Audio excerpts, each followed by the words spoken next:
الله من الشيطان الرجيم.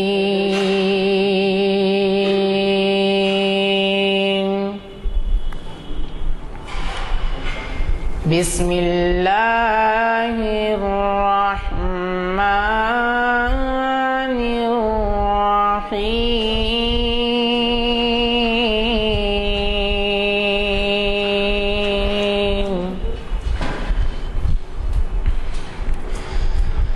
إذا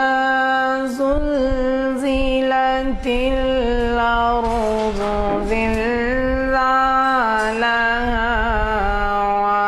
وأخرجت الأرض أثقالها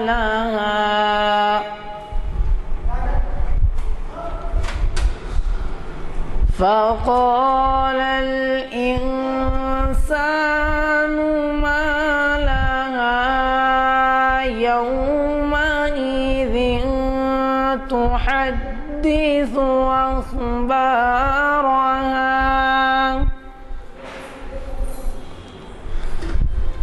بأن ربك أوحى لها يومئذ يصدر الناس أشتاتا.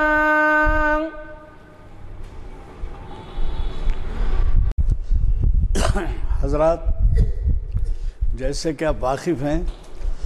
آج ہماری یہ نشست تاریخ اسلام کی 559ویں نشست ہے جو جامع مسجد عالیہ گن فاؤنڈری کے کانفرنس ہال میں بعد نماز عصر منعقد ہو رہی ہے.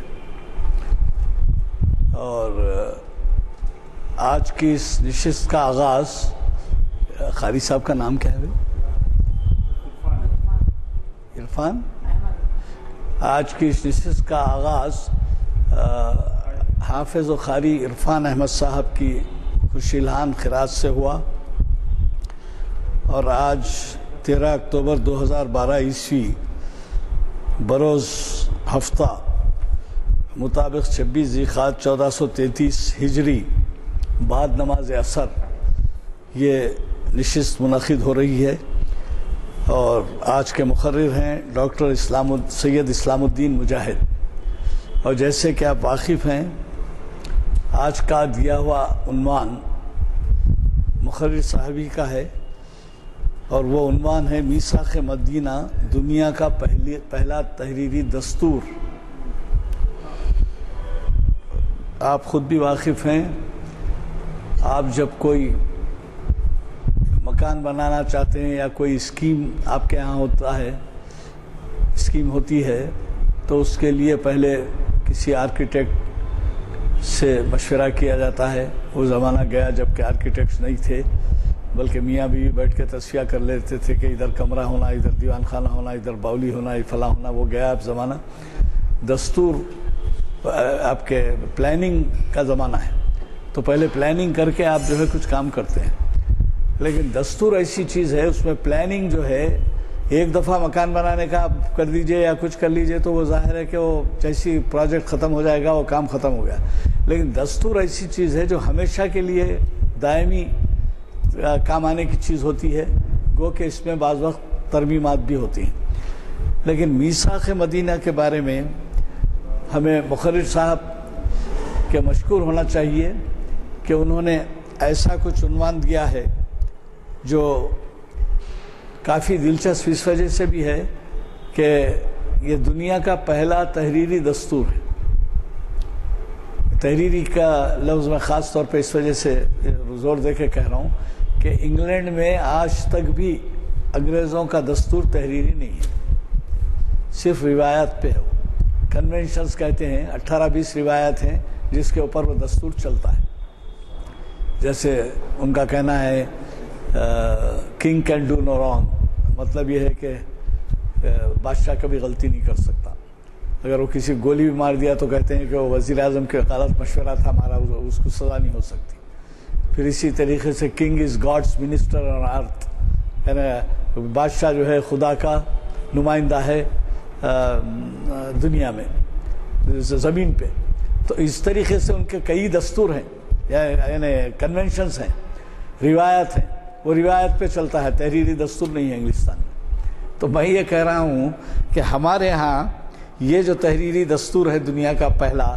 یہ 1400 سال پہلے کا ہے. تو یہ جو ہے اس کے برکات, اس کے فیوز جو کچھ بھی ہیں. اب یہ اور بات ہے کہ ہمارے پاس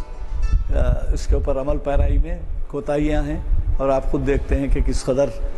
ہم اس سے ہٹے ہوئے ہیں, اور ہماری غفلت ہے کہ ہم اس پہ پابندی نہیں کرتے.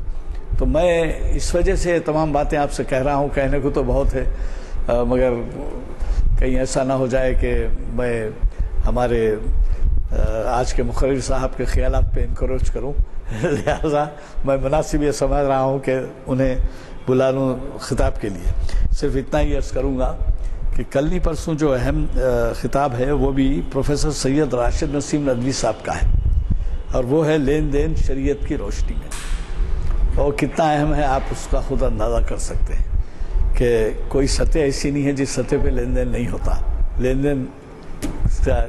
نیچے کے طبقے سے لے کے اوپر کے طبقے سے تعلق ہے, اور لین دین کے معاملات جو سامنے آ رہے ہیں اسکیمز کی شکل میں, بے ضابطگیوں کے بڑے بڑے کروڑوں اور اربوں روپے کی شکل میں, تو وہ آپ خود دیکھ رہے ہیں. وہ بھی اہم عنوان ہے. اور 17 تاریخ کو ہمارے نامور تعلیمی میدان کے رہنما سر سید احمد خان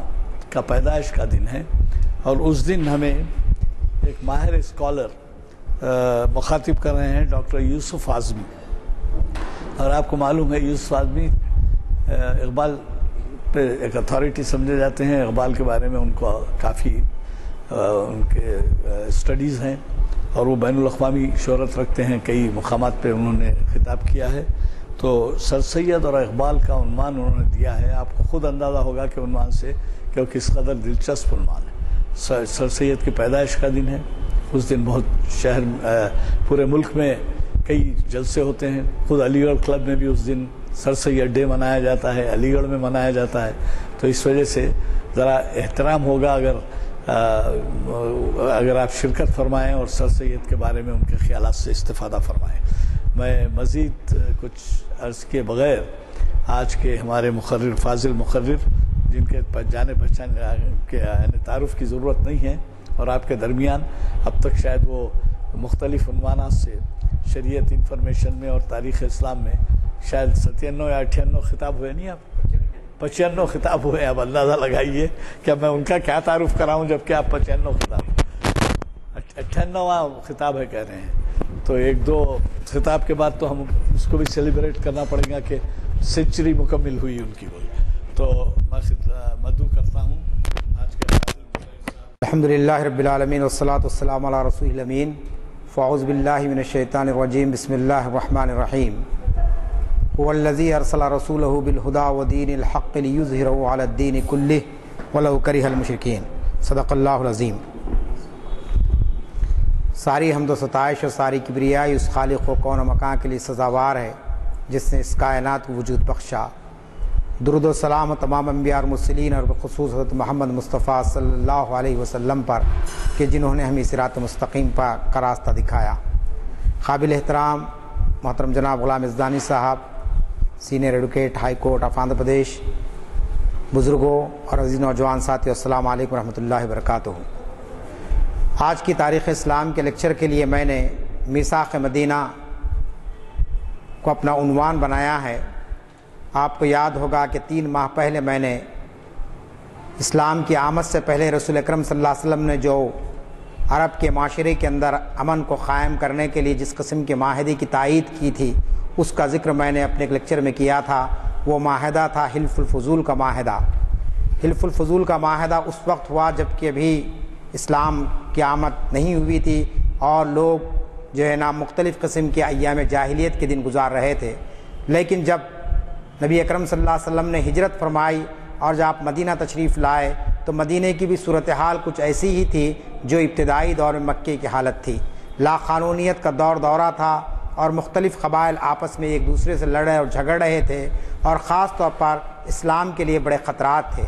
ایسے حالات کے اندر نبی اکرم صلی اللہ علیہ وسلم نے ایک معاہدہ فرمایا اور اس پر تمام مورخین کا اتفاق ہے کہ یہ دنیا کا پہلا تحریری معاہدہ ہے۔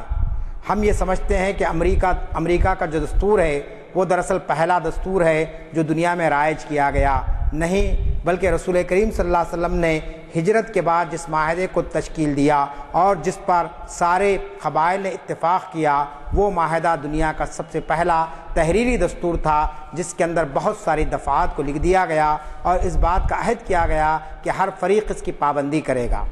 دوسری اہم خصوصیت میثاق مدینہ کی یہ رہی کہ اس دستور کے ذریعے پہلی مرتبہ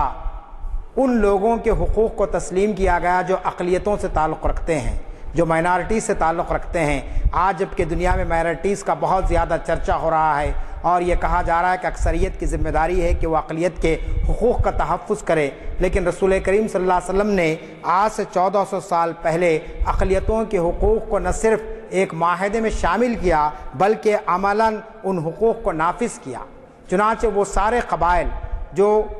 مدینہ میں اسلام کے پھیلنے کے بعد اقلیت میں آ گئے تھے اور جنہوں نے اپنے مذہب کو نہیں چھوڑنے کا اعلان کیا تھا، اللہ کے رسول صلی اللہ علیہ وسلم نے فرمایا کہ تم کو تمہارے مذہب پر چلنے کی مکمل آزادی ہوگی، تمہاری عبادت گاہوں سے کسی قسم کی کوئی چھیڑ چھاڑ نہیں کی جائے گی اور نہ تمہارے جو ہے نا دوسرے جو حقوق ہیں ان حقوق کو پامال کیا جائے گا۔ تو اس طریقے سے یہ پہلا دستور ہے جس نے اقلیتوں کے لیے نہ صرف مساوات پر مبنی حقوق ان کو عطا کیے بلکہ عملاً ان حقوق کو نافذ کیا گیا۔ آپ صلی اللہ علیہ وسلم نے میثاق مدینہ کی دفعات میں ایک دفعہ یہ بھی رکھا تھا کہ اگر کوئی شخص کسی شخص کا قتل کرے گا، چاہے اس کا تعلق کسی بھی مذہب سے ہو، تو بہرحال اس کو سزا دی جائے گی، اس کے ساتھ کسی قسم کی کوئی رعایت نہیں کی جائے گی۔ معنی یہ تھے کہ اگر مسلمان بھی غلطی کرے گا، اگر مسلمان بھی کسی مشرک کا یا کسی یہودی کا قتل کرے گا تو بہرحال وہ بھی سزا کا مستحق ہوگا۔ تو یہ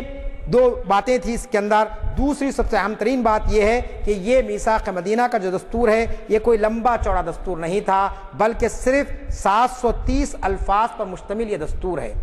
کوئی ایسا دستور نہیں ہے کہ کوئی لمبی چوڑی قانون کی کتاب لکھ دی گئی ہے، بلکہ ہم یہ دیکھتے ہیں کہ اس کے جو جملہ الفاظ ہیں وہ 730 الفاظ ہیں، لیکن آج بھی اس کی بڑی معنویت ہے، آج بھی اس کا بڑا ریلیونس ہے۔ کیوں ہے کہ اس کی ایک ایک دفعہ پر اگر آپ غور کریں تو آپ کو معلوم ہوگا کہ اس کے ذریعے سے ایک امن کا ماحول قائم ہو گیا، ایک جہتی کا ماحول قائم ہو گیا، اور مختلف افراد کے درمیان میں جو غلط فہمیاں تھیں اور جو شکوک و شبہات تھے وہ سارے کے سارے ہم دیکھتے ہیں کہ اس میثاق مدینہ کے ذریعے ختم ہو گئے۔ چنانچہ جب یہ معاہدہ تشکیل پایا تو ہم دیکھتے ہیں کہ ہر گروہ، ہر قبیلہ اور ہر خاندان کو یہ محسوس ہونے لگا کہ اس کے حقوق اور اس کے اختیارات کو پوری طریقے سے جو ہے نا اس کی ضمانت دی گئی ہے۔ انسانی زندگی میں یا انسانی معاشرے میں آپ جانتے ہیں کہ انسان کھانے پینے کے علاوہ کچھ آزادیاں چاہتا ہے، کچھ حقوق چاہتا ہے۔ جب تک کہ وہ حقوق اس کو نہ دیے جائیں، جب تک کہ وہ آزادیاں اس کو نہ دیا جائے، اس کی شخصیت کی تعمیر نہیں ہو سکتی ہے،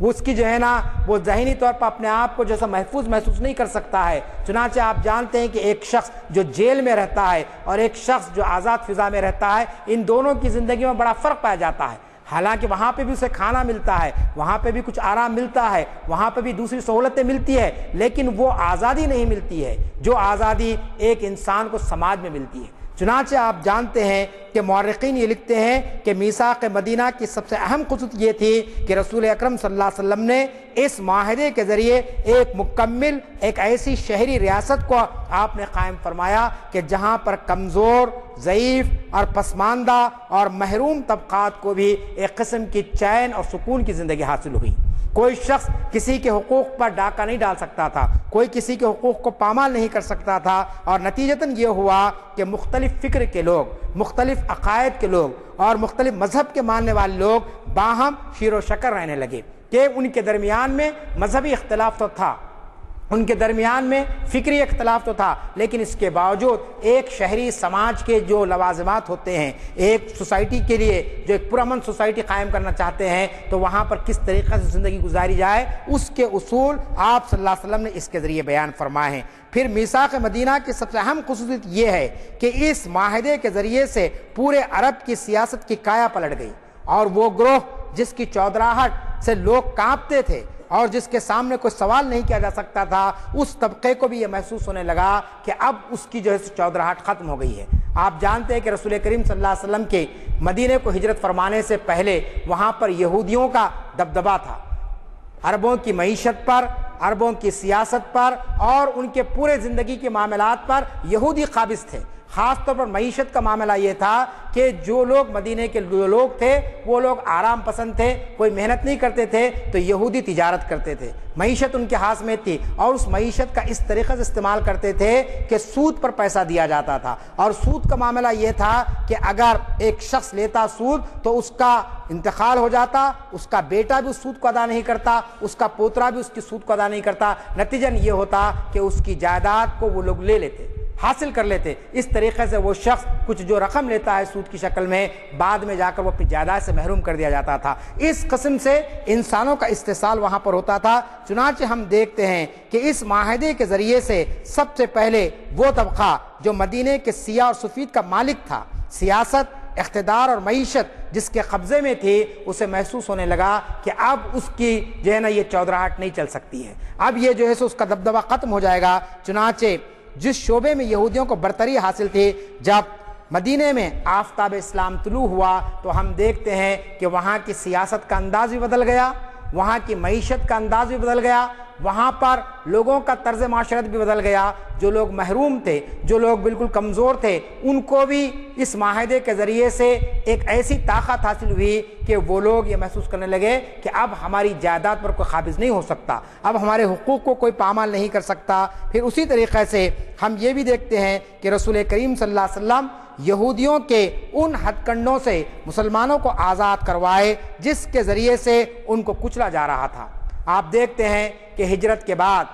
جو لوگ ہجرت کر کے مکے سے مدینے کو گئے، تاریخ اسلام میں انہیں مہاجرین کہتے ہیں، اور جو لوگ مدینے میں تھے اور جنہوں نے اسلام لایا ان کو انصار کہتے ہیں۔ ان دونوں کے درمیان میں رسول کریم صلی اللہ علیہ وسلم نے جو رشتہ قائم کیا اسے تاریخ اسلام کی زبان میں اخوت کا رشتہ یا مواقعات کا رشتہ ہم کہتے ہیں۔ مواقعات کیا تھی؟ مواقعات ایک ایسا رشتہ تھا جس کے اندر رسول کریم صلی اللہ علیہ وسلم نے ایک مہاجر کو ایک انصاری کے ساتھ جوڑ دیا اور کہا کہ تم دونوں آپس میں بھائی ہیں، اور یہ ایسے بھائی بن گئے کہ خونی رشتے بھی وہاں پر کوئی اہمیت نہیں رکھتے تھے۔ چنانچہ مورخین لکھتے ہیں کہ جب جائیداد کی تقسیم کا معاملہ آیا اور جب دیگر معاملات کا معاملہ آیا تو انصار صحابہ نے لا کر سب کچھ ڈال دیا اپنے مہاجر بھائیوں کے سامنے، کہا کہ جو چاہے تم اس میں سے لے لو۔ تو یہ جو اخوت کا نظام آپ نے قائم فرمایا، مواقعات کا جو نظام آپ نے قائم فرمایا، اس کا نتیجہ یہ ہوا کہ انصار مدینہ کی جو جائیدادوں پر یہودی قابض تھے، ان کی معیشت پر جو یہودی قابض تھے، اس کا وہ ختم ہوا اور مہاجرین اپنی محنت کے ذریعے آگے بڑھے۔ اس طریقے سے وہاں کی معیشت میں تبدیلی آئی۔ چنانچہ رسول کریم صلی اللہ علیہ وسلم کی دور اندیش اور نفس شناس نگاہیں دیکھ رہی تھی کہ یہودیوں کی چالوں کو آپ کس طریقے سے ختم کریں گے۔ قتل و خون کے ذریعے نہیں ختم کیا جا سکے گا، ان کو دیگر ذریعے سے نہیں ختم کیا جائے گا۔ چنانچہ ہم دیکھتے ہیں کہ آپ صلی اللہ علیہ وسلم نے سب سے پہلے جو معاہدہ کیا، اس معاہدے کے 2-3 نکات میں آپ کے سامنے رکھنا چاہتا ہوں کہ اس کے تقریباً 55 دفعات ہیں۔ میثاق مدینہ کے 55 دفعات ہیں اور اس کے اندر مختلف لوگوں سے معاہدہ کیا گا۔ یہ معاہدہ سب سے پہلے تو ہم دیکھتے ہیں کہ اس کا پہلا جو حصہ ہے وہ انصار و مہاجرین کے درمیان کا حصہ ہے۔ دوسرا جو حصہ ہے وہ دیگر قبائل اور خاص طور پر یہودیوں کے ساتھ مسلمانوں کا معاملہ کیسے ہوگا، اس تعلق سے یہ معاہدہ طے کیا گیا۔ چنانچہ دیکھتے ہیں کہ پہلے جو انصار و مہاجرین کے درمیان میں جن باتوں پر اتفاق ہوا ان میں سب سے پہلا معاہدہ تھا کہ مسلمان آپس میں امن و امان اور اتحاد اور یکجہتی کو قائم رکھیں گے جو اسلام کی بنیاد ہے۔ آپ نے انصار و مہاجرین کو اس بات کا پابند کیا کہ مدینے کے اندر کسی قسم کا کوئی انتشار مسلمان نہیں پھیلائیں گے، کسی قسم کی کوئی بدامنی نہیں پھیلائیں گے یہاں پر، بلکہ دیگر قبائل سے اور دیگر لوگوں کے ساتھ اتحاد اور یکجہتی کے ساتھ رہیں گے۔ اور ان دفعات کے اندر ایک سب سے اہم دفعہ یہ تھی کہ اگر انصار و مہاجرین کے درمیان یا عام مسلمانوں کے درمیان کوئی اختلاف پیدا ہو جائے تو وہ محمد صلی اللہ علیہ وسلم کے فیصلے کو قبول کر لیں گے۔ آپ جانتے ہیں کہ یہ بالکل ابتدائی دور تھا، 1 ہجری میں یہ معاہدہ ہوتا ہے، اور ایسے وقت اللہ کے رسول نے تمام صحابہ اکرام کو اس بات کی تاکید کر دی، بلکہ معاہدے کے اندر یہ شق رکھ دی گئی کہ اگر کوئی اختلاف ہو جائے گا تو اس اختلاف میں جو فیصلہ رسول کریم صلی اللہ علیہ وسلم دیں گے اس فیصلے کو انصار بھی قبول کریں گے، مہاجرین بھی قبول کریں گے، اس کے اندر کسی قسم کی جو ہے نا کوئی اختلافی رائے نہیں ہو سکے گی۔ پھر اسی طریقے سے اس معاہدے کے ذریعے یہ بات بھی کی گئی تھی کہ اگر آپس میں مسلمانوں کے تمام قبائل کو حقوق اور فرائض کے اعتبار سے مساوی حق رہے گا، ایسا نہیں ہے کہ صاحب قریش ہیں تو ان کو کوئی زیادہ حق دیے جائیں، کوئی دوسرے علاقوں سے تعلق رکھتے ہیں، ان کا رنگ کم ہے یا ان کا حسب کم ہے تو ان کو جو اختیارات کم کر دیے جائیں یا ان کے جو ہے نا آزادی پر کوئی قسم کی پابندی ادا کی جائے، ایسی کوئی بات نہیں ہوگی۔ پھر اسی طریقے سے دفاعی یا جنگی خدمت سب کے لیے لازمی ہوگی۔ اللہ کے رسول نے ایمان لانے والوں کو، صحابہ کرام کو صرف نمازوں کی یا روزوں کی پابندی کی بات نہیں کی، بلکہ کہا کہ جب کبھی بھی اسلام پر کسی قسم کی کوئی الغار ہو جائے، کوئی یعنی جنگ کا معاملہ آ جائے یا کوئی اور ضرورت پیش آ جائے تو سارے مسلمان اس کے لیے تیار رہیں گے۔ یہ معاہدہ اس طریقے سے مسلمانوں کے درمیان میں ہوا۔ اب یہودیوں سے جس قسم کا معاہدہ ہوا، وہ معاہدے کے نکات آپ دیکھیے آج کے دور میں اس کی کتنی بڑی اہمیت ہے۔ آج دنیا کے اندر سب سے زیادہ اگر کوئی دشمنی پر تلے ہوئے ہیں تو وہ یہودی ہیں، اسلام کے خلاف میں، مسلمانوں کے خلاف میں، مسلمانوں کے قبلہ اول پر جو قابض ہیں گزشتہ 60-65 سال سے وہ یہودی ہیں، اور آپ دیکھ رہے ہیں کہ کس طریقے سے ظلم اور بربریت کا رویہ انہوں نے اختیار کیا ہے۔ ایک طرف ان کا یہ ظلم، ان کی بربریت، پھر دوسری طرف آپ جانتے ہیں کہ اسلامی شعائر کے تعلق سے، رسول کریم صلی اللہ علیہ وسلم کی شان اقدس میں گستاخی کے تعلق سے، قرآن مجید کو جلانے کے معاملے میں یا پھر مساجد کو ڈھانے کے معاملے میں آپ دیکھیں گے کہ سب سے آگے جو قوم ہم کو نظر آتی ہے وہ یہودی قوم نظر آتی ہے۔ لیکن اس میثاق مدینہ کی پہلی شق میں آپ کے سامنے پڑھتا ہوں، جس سے آپ کو اندازہ ہو جائے گا کہ رسول کریم صلی اللہ علیہ وسلم کو اقتدار حاصل ہو جانے کے باوجود، پورے عرب میں آپ کی یعنی حکومت قائم ہو جانے کے باوجود، آپ نے اس معاہدے کے ذریعے سب سے پہلا نقطہ آپ نے جو بیان کیا وہ یہ تھا کہ مدینے میں رہتے ہوئے یہودیوں کو مذہبی آزادی حاصل ہوگی۔ آپ غور فرمائیے کہ ان کو مذہبی آزادی حاصل ہوگی، ان کے جو ہے نا معبد کے یا ان کے جو مذہبی اصول ہے اس کے تعلق سے مسلمان کسی قسم کا کوئی جو نفرت کا اظہار نہیں کریں گے۔ آج کے حالات میں آپ دیکھیں کہ کس قسم سے مسلمانوں کے تعلق سے، رسول کریم صلی اللہ علیہ وسلم کے تعلق سے یا قرآن مجید کے تعلق سے آج پوری یہودی قوم کس طریقے سے مسلمانوں کے ساتھ رویہ اختیار کرتی ہے، حالانکہ 1400 سال پہلے حضور اکرم صلی اللہ علیہ وسلم نے اگر آپ چاہتے تو یہودیوں کا پورے خاتمہ کر دیا جا سکتا تھا۔ مسلمانوں کو قوت حاصل ہو چکی تھی، پورے قبائل جو مدینے کے تھے وہ یا تو اسلام قبول کر لیے تھے یا پھر انہوں نے نبی کریم صلی اللہ علیہ وسلم سے امن کا معاہدہ کر لیا تھا۔ ایسے حالات میں یہودیوں کو آپ جنا سبق سکھا سکتے تھے، لیکن آپ نے میثاق مدینہ کے ذریعے سے جو بات کی وہ بات یہ تھی کہ یہودیوں کو مذہبی آزادی حاصل ہوگی۔ دوسری بات، تمدن اور ثقافتی معاملات میں یہودیوں کو مسلمانوں کے برابر حقوق حاصل ہوں گے۔ ایک مذہبی آزادی ایک الگ چیز ہے، ثقافت کی آزادی ایک الگ چیز ہے، تمدنی حقوق ایک الگ چیز ہے۔ آپ جانتے ہیں کہ شیروانی پہننا، میں سمجھتا ہوں میرے مطالعے کے حد کے بعد کہ شیروانی کوئی مذہبی لباس نہیں ہے، یہ ہماری تہذیب ہے۔ لیکن اگر کوئی شخص آپ کو شیروانی پہننے سے روکتا ہے تو لازمی چیز ہے کہ آپ کی تہذیب کو وہ ختم کرنا چاہتا ہے۔ اردو زبان ہے جس کا راست ہمارے مذہب سے تعلق نہیں ہے، لیکن اردو ایک ایسی زبان ہے جس کے ذریعے سے ہم اپنے مذہب کو سمجھ سکتے ہیں، قرآن کو سمجھ سکتے ہیں، احادیث کو سمجھ سکتے ہیں۔ اگر کوئی گروہ اردو کی دشمنی کرے گا یا اردو کو ختم کرنے کی کوشش کرے گا تو لازمی طور پر ہم یہ سمجھیں گے کہ وہ بھی ایک اسلام دشمن ہے، کیونکہ اسلامی تعلیمات کا ایک بہت بڑا سرمایہ اردو میں ہے۔ لیکن اتنا سب کچھ ہونے کے باوجود اردو کو ہم مذہبی زبان اس لیے نہیں کہہ سکتے کہ مسلمانوں کی جو مذہبی زبان ہے وہ عربی ہے، قرآن عربی میں نازل ہوا، رسول کریم صلی اللہ علیہ وسلم کے ارشادات عربی میں ہیں، تو اس طریقے سے عربی ہماری مادری زبان یعنی مذہبی زبان ہوتی ہے، اردو ہماری مادری زبان ہوتی ہے یا ہماری تہذیبی زبان ہوتی ہے، تو ہر سماج کے اندر اس کی تہذیب کا تحفظ کرنا بھی حکومت کی ذمہ داری ہوتی ہے، وہاں کے رہنے والوں کی ذمہ داری ہوتی ہے۔ چنانچہ 1400 سال پہلے رسول کریم صلی اللہ علیہ وسلم نے دیگر قوموں کے تمدن اور ان کی ثقافت کو تسلیم کیا۔ یہ نہیں کہا کہ صاحب ہم تمہاری اس کو جیسے کلچر کو ختم کریں گے، تمہاری سویلائزیشن کو ختم کر دیں گے، نہیں، بلکہ ہم اس کی بات کریں گے۔ پھر اسی کے ساتھ ساتھ رسول کریم صلی اللہ علیہ وسلم نے یہ بات بھی اس معاہدے کے اندر لکھ دی کہ مسلمانوں کے قتل ناحق پر اگر ورثہ رضامندی سے قوبہ لینے پر راضی نہ ہو تو ایسی صورت میں قصاص لیا جائے گا۔ یعنی قصاص آپ جانتے ہیں کہ اسلامی شریعت کے اندر ایک بہت ہی اہم اصول ہے۔ اور اب اس بات پر اتفاق ہو گیا ہے ہمارے قانون دانوں کا بھی کہ اگر اسلام کے نظام قصاص کو رائج کر دیا جائے تو دنیا کے اندر سے قتل و غارت گری ختم ہو جائے گی، ورنہ عام طور پر آپ دیکھ رہے ہیں کہ قصاص کے نہیں ہونے کی وجہ سے آج ایک شخص ایک قتل کرتا ہے، 10 سال کے بعد 10 قتل کرتا ہے، اور جیسا جیسا ماہر ہوتا جاتا ہے اتنے زیادہ وہ قتل کرتے جاتا ہے۔ اگر ایک مرتبہ اس قاتل کی گردن اڑا دی جائے تو آپ جانتے ہیں کہ جتنے لوگ اس قسم کے برے ارادے رکھتے ہیں، ناپاک عزائم رکھتے ہیں، خود بخود ان کے عزائم ختم ہو جائیں گے، خود بخود معاشرے میں امن قائم ہو جائے گا۔ چنانچہ یہاں پر یہی بات کی گئی۔ پھر اسی طریقے سے اس معاہدے کے اندر تمام طبقوں کے ساتھ اس بات کا بھی عہد لیا گیا کہ بیرونی حملے کے وقت مسلمانوں کے ساتھ یہود بھی دفاع میں حصہ لیں گے، یعنی اپنی ٹیریٹری کو بچانے کے لیے، اپنے علاقے کو بچانے کے لیے۔ اگر کوئی مدینے پر حملہ کر دے تو یہودی یہ نہیں کہہ سکیں گے کہ صاحب یہ تو مسلمانوں کا دارالسلطنت ہے، یہ تو مسلمانوں کا شہر ہے، اب ہم کیوں اس کی حفاظت کے لیے آئیں گے؟ نہیں، بلکہ میثاق مدینہ کے ذریعے سے یہ بات لکھ دی گئی کہ وہ لوگ بھی اس کی حفاظت کے لیے آئیں گے۔ پھر ایک اہم ترین بات جس کی طرف میں آپ کی توجہ دلانا چاہتا ہوں، اور اس کے لیے خاص طور پر میں آپ کو ایک مضمون کی طرف بھی اشارہ کرنا چاہتا ہوں۔ ٹائمز آف انڈیا میں ایک مضمون آیا ہے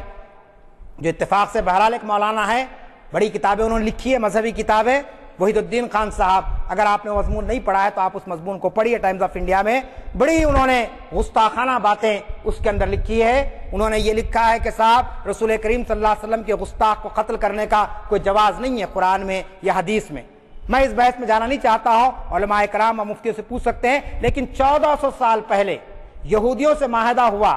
ان لوگوں سے معاہدہ ہوا جو اسلام میں نہیں آئے تھے، مسلمانوں سے ان کا تعلق نہیں تھا، لیکن رسول کریم صلی اللہ علیہ وسلم نے ایک نقطہ اس میں یہ رکھا تھا، کیا تھا وہ پڑھتا ہوں آپ کو، یہودی اور مسلمانوں میں اختلاف کی نوبت آ جاتی ہے تو معاملہ رسول کریم صلی اللہ علیہ وسلم کے دربار میں پیش کیا جائے گا اور آپ صلی اللہ علیہ وسلم کا فیصلہ آخری اور قطعی ہوگا۔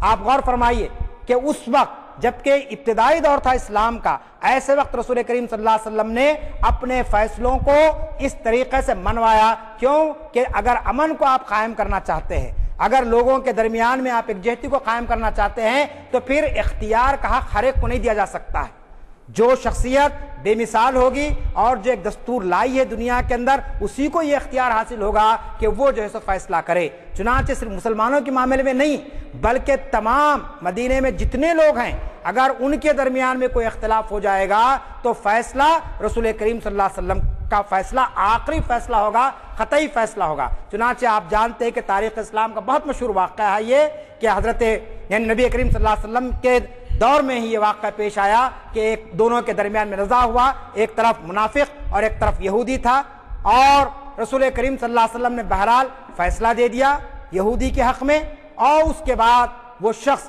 جو مسلمان تھا نام سے لیکن منافق تھا، اس نے کہا کہ میں اللہ کے رسول کے فیصلے کو نہیں مانتا ہوں۔ چنانچہ معاملہ حضرت عمر تک گیا، حضرت عمر رضی اللہ تعالیٰ نے سنا، زبان سے جواب آپ نے نہیں دی، آپ اندر گئے، تلوار لائے اور منافق کا سر اڑا دیا، کہا کہ میرا یہ فیصلہ ہے تیرے لیے۔ جب رسول کریم صلی اللہ علیہ وسلم نے ایک فیصلہ دے دیا ہے تو پھر تیری جرت کیسے ہوئی کہ تو میرے پاس آیا اپنی سنوائی کرنے کے؟ کیونکہ یہ رسول کریم صلی اللہ علیہ وسلم تو ساری دنیا کے لیے رحمت اللہ عالمین بنا کر بھیجے گئے ہیں، اور آپ سارے طبقوں کے تعلق سے انصاف کریں گے۔ یہ ناممکن بات ہے کہ کوئی شخص اسلام نہ لائے اس کے ساتھ ناانصافی کی جائے، اس کے حقوق کو پامال کیا جائے۔ تو یہ دفعات اس کے اندر تھے۔ پھر اسی طریقے سے آپ جانتے ہیں کہ آپ نے اس معاہدے کے ذریعے بات بھی کی کہ یہودیوں کے ذاتی معاملات میں دخل اندازی نہیں کی جائے گی، ان کے اپنے مذہب کے معاملے میں، ان کے اپنے معاشرت کے معاملے میں کسی قسم کی مداخلت نہیں ہوگی۔ آج آپ جانتے ہیں آزادی اظہار خیال کے نام پر، آج مذہب کی آزادی کے نام پر ہمارے اپنے ذاتی معاملات میں نہیں بلکہ ہماری شریعت میں مداخلت ہو رہی ہے، اور رسول کریم صلی اللہ علیہ وسلم کی شان میں گستاخیاں ہو رہی ہے، فلم بنائے جا رہے ہیں، کارٹون بنائے جا رہے ہیں، اور پھر اس کے بعد یہ بات کا سہارا لیا جا رہا ہے کہ صاحب ہر ایک کو اظہار خیال کی آزادی حاصل ہے، ہر ایک کو اپنا جو ہے نا رائے پیش کرنے کی آزادی حاصل ہے، ہر ایک کو جو ہے مذہبی آزادی کا حق دیا گیا۔ لیکن 1400 سال پہلے کے اس دستور کا اگر آپ مطالعہ کریں گے تو آپ کو معلوم ہوگا کہ رسول کریم صلی اللہ علیہ وسلم میں اس دور میں جبکہ لوگ اتنے علم سے بہراور نہیں ہوئے تھے، اتنی تہذیب عام نہیں ہوئی تھی، ایسے وقت آپ نے کہا کہ کسی بھی فرد کے ذاتی معاملات میں بھی دخل اندازی نہ کی جائے، کہ جائے کہ اس کے اپنے مذہبی معاملات میں مداخلت کی بات ہو۔ انسان اس چیز کو ہرگز برداشت نہیں کرتا کہ وہ اس کے اپنے ذاتی معاملات میں کوئی شخص جو ہے نا بیجا مداخلت کرے۔ جب مذہب کا معاملہ آ جاتا ہے تو آپ جانتے ہیں کہ انسان کے جذبات بہت زیادہ مجروح ہو جاتے ہیں، انسان جو ہے نا بہت ساری چیزوں کی طرف جو ہے نا سوچنے لگتا ہے کہ یہ کیا چیز، یعنی اس طریقے سے اسے تنگ کیا جا رہا ہے۔ پھر میثاق مدینہ کی سب سے اہم جو خصوصیت رہی وہ یہ ہے کہ اس معاہدے کے ذریعے سے رسول کریم صلی اللہ علیہ وسلم نے سچی جمہوریت کو عملاً نافذ کیا۔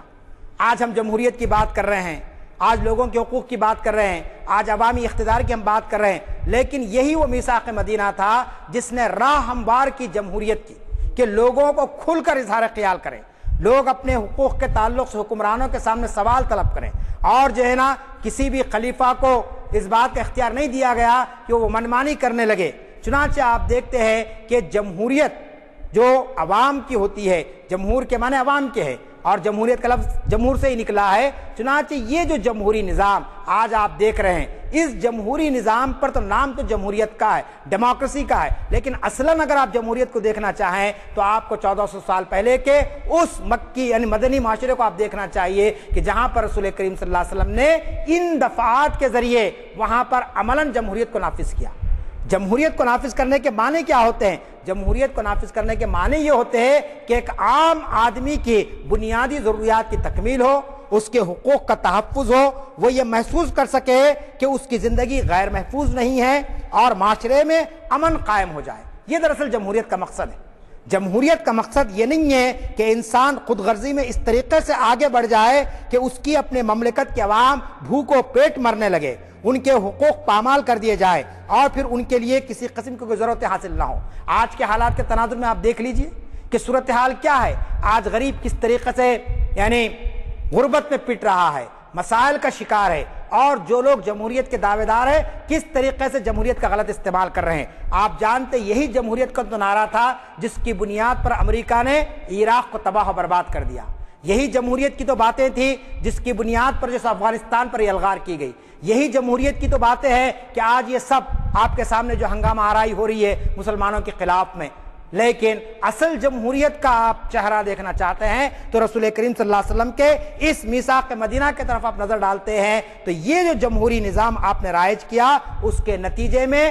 معاشرے سے مفاد پرستی ختم ہوئی، معاشرے سے خود غرضی ختم ہوئی، اور سب سے بڑی بات حکمرانوں کے لیے احتساب کا ایک دروازہ کھلا۔ احتساب کہتے ہیں پوچھ گچھ، یعنی چیکس اینڈ بیلنس کا نظام رسول کریم صلی اللہ علیہ وسلم نے اس معاہدے کے ذریعے قائم فرمایا۔ چنانچہ ان ساری دفعات کو بیان کرنے کے بعد جو 53 یا 55 دفعات ہیں، مورخین نے بہت سی کتابوں میں آپ کو میثاق مدینہ کی تفصیلات مل جائیں گی، اس میں آپ دیکھیں گے کہ سب سے اہم ترین جو بات آپ نے یہ لکھی کہ یہ جو معاہدہ ہے اس پر ہر ایک کو عمل کرنا ہے، کوئی شخص کی خلاف ورزی نہیں کرے گا، اور اگر کرے گا تو لازمی چیز ہے اسے اس وقت کا جو بھی قانون رہے گا اس کی مناسبت سے اسے شکست دی جائے گی۔ چنانچہ یہ بات کہی جا سکتی ہے کہ رسول کریم صلی اللہ علیہ وسلم جو کہ ایک امی نبی تھے، انہوں نے اس وقت دنیا کو اصول سکھائے جبکہ دنیا ان اصولوں سے ناآشنا تھی۔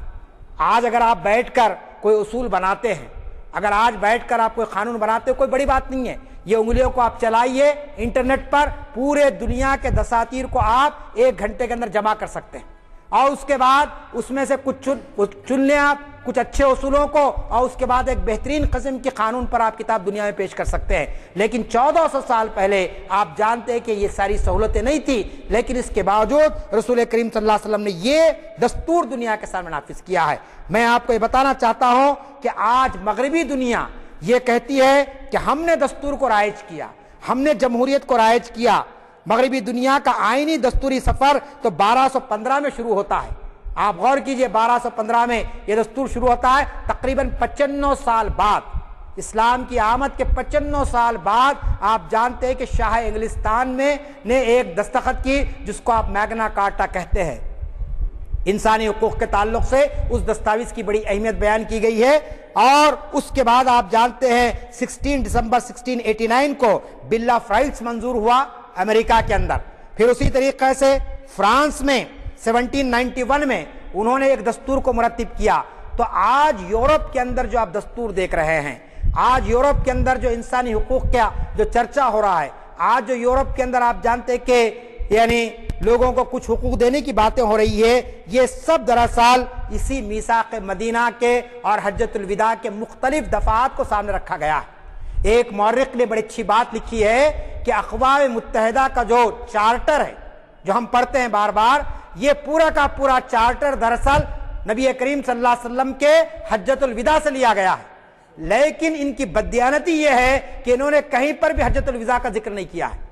1400 سال پہلے آپ جانتے ہیں کہ نبی کریم صلی اللہ علیہ وسلم نے مسلمانوں کے جمع غفیر کے سامنے ایک خطبہ فرمایا حج کے موقع پر، اور وہ آپ کا آخری حج تھا۔ اس موقع پر آپ نے جو خطبہ فرمایا وہ انسانیت کا منشور کہلایا،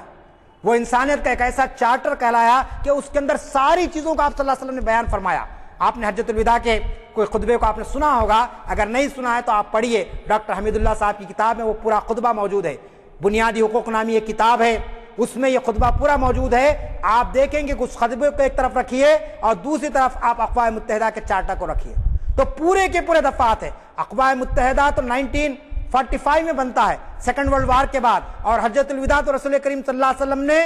8 ہجری میں دیا تھا، تو آپ اندازہ لگائیے کہ اس وقت کے نکات کو آج دنیا لیتی ہے، نقل کرتی ہے، لیکن یہ کہنا نہیں چاہتی ہے کہ یہ نکات ہم نے اسلام سے لیے یا نبی کریم صلی اللہ علیہ وسلم کے خطبے سے لیے۔ اس سے آپ اندازہ لگا سکتے ہیں کہ اسلام نے کس طریقے سے انسانیت کی رہنمائی فرمائی۔ میں آپ سے آخر میں یہ کہنا چاہتا ہوں کہ آج جو امریکہ کا جو دستور ہے، امریکہ کے دستور کے نکات بھی میں آپ کے سامنے رکھ دوں کہ کتنا ہے وہ، اس کے جو الفاظ ہیں وہ 7000 الفاظ پر مشتمل ہے،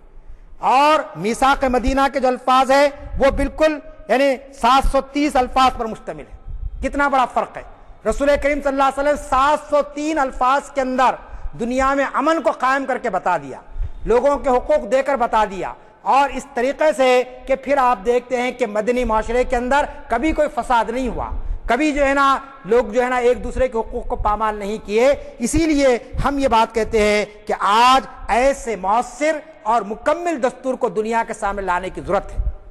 رسول کریم صلی اللہ علیہ وسلم کی شان میں گستاخی ہوتی ہے تو مسلمان سڑکوں پر نکل آتے ہیں، مسلمان احتجاج کرتے ہیں۔ یقیناً یہ ہونا چاہیے، اس میں کسی قسم کی کوئی شک و شبہ گنجائش نہیں ہے، کیونکہ رسول کریم صلی اللہ علیہ وسلم سے ہماری جو والہانہ وابستگی ہے، جو جذباتی وابستگی ہے، اس کا بہرحال اظہار ہونا چاہیے، لیکن یہی آخری منزل نہیں ہے۔ میرے کہنے کا مقصد یہ ہے کہ آج دنیا اسلام کے تعلق سے، رسول کریم صلی اللہ علیہ وسلم کے تعلق سے جو مختلف قسم کا یعنی مذہب کا خیز حرکتیں جو کر رہی ہے، اس کا جواب دینے کے لیے آپ کو تاریخ اسلام کو کھنگالنا پڑے گا، تاریخ اسلام کے ان واقعات کو پڑھنا پڑے گا اور دنیا کے سامنے لانا پڑے گا کہ آج جس قسم کی باتیں پھیلائی جا رہی ہے، جس قسم کا پروپیگنڈا کیا جا رہا ہے، یہ بالکل غلط ہے، کیونکہ رسول کریم صلی اللہ علیہ وسلم نے جو مؤثر اور مکمل دستور دنیا کے حوالے کیا، اس دستور کی معنویت اور اس دستور کی اہمیت آج بھی ہے۔ کیوں ہے کہ آج بھی دنیا میں انتشار ہے، آج بھی دنیا میں بدامنی ہے،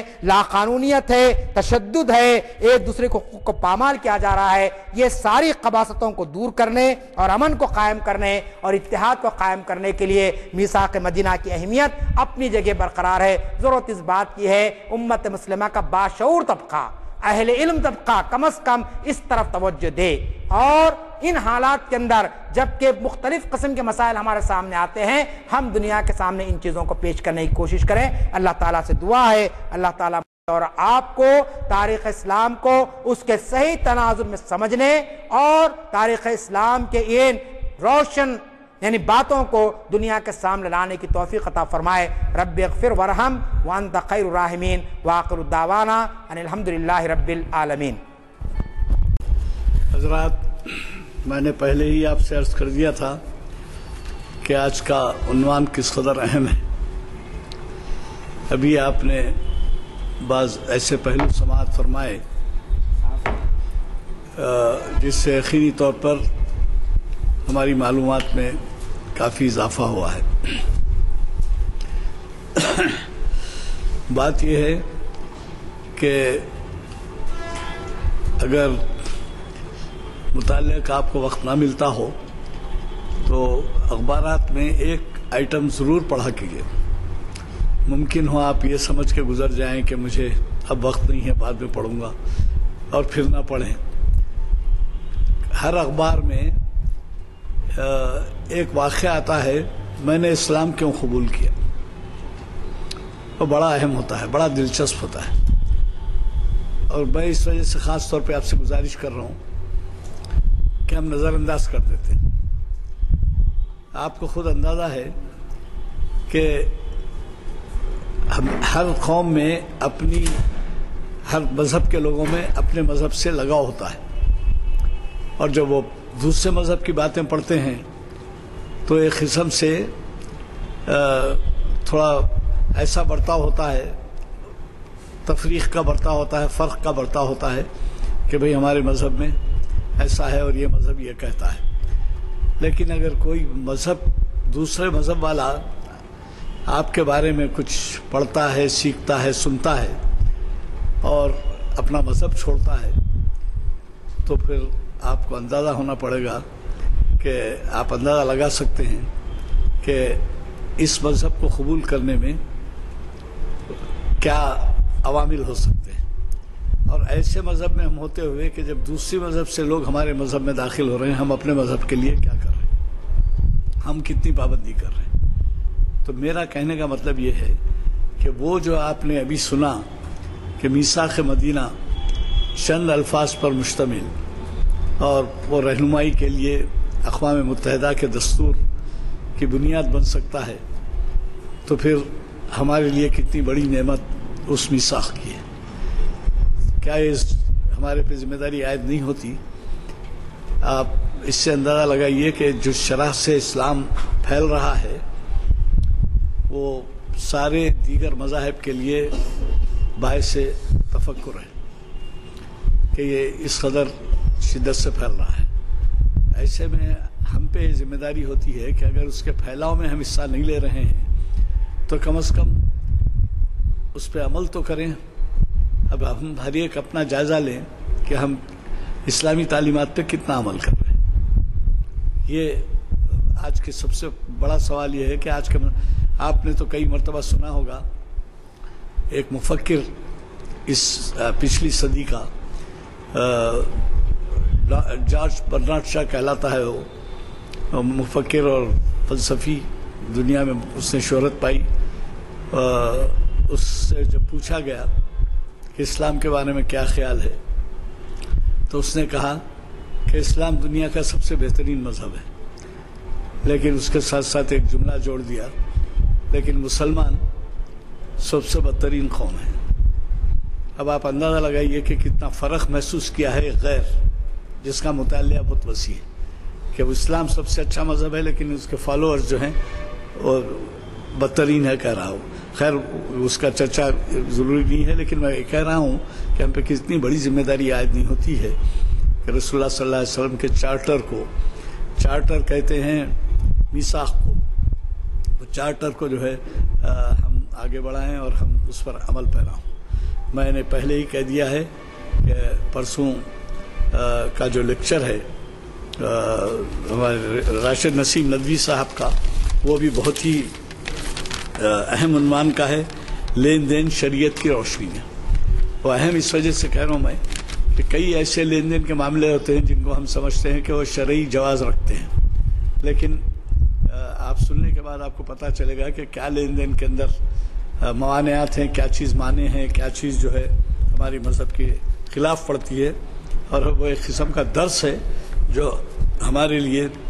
ساری زندگی میں کام آ سکتا ہے۔ اور پھر میں نے آپ سے یہ بھی عرض کیا کہ 17 اکتوبر کو سر سید اور اقبال کے نام سے ایک تقریر ہے، وہ ڈاکٹر یوسف اعظمی ماہر اقبالیات، اسکالر ہیں اقبالیات کے بہت بڑے، ان کی تقریر ہے، اس کو بھی مس نہ کریں بلکہ اپنے ساتھ لوگوں کو لکھتے آئیں۔ سر سید کی پیدائش کا دن ہے، ایک لحاظ سے آپ ان کے پیدائشی یوم کو منانے میں شرکت کریں گے، تو لہٰذا آج کی تک چونکہ دعا ہو چکی ہے، اگر کسی قسم کا سوال ہو تو کریں، ورنہ محفل برخاست کی جاتی ہے۔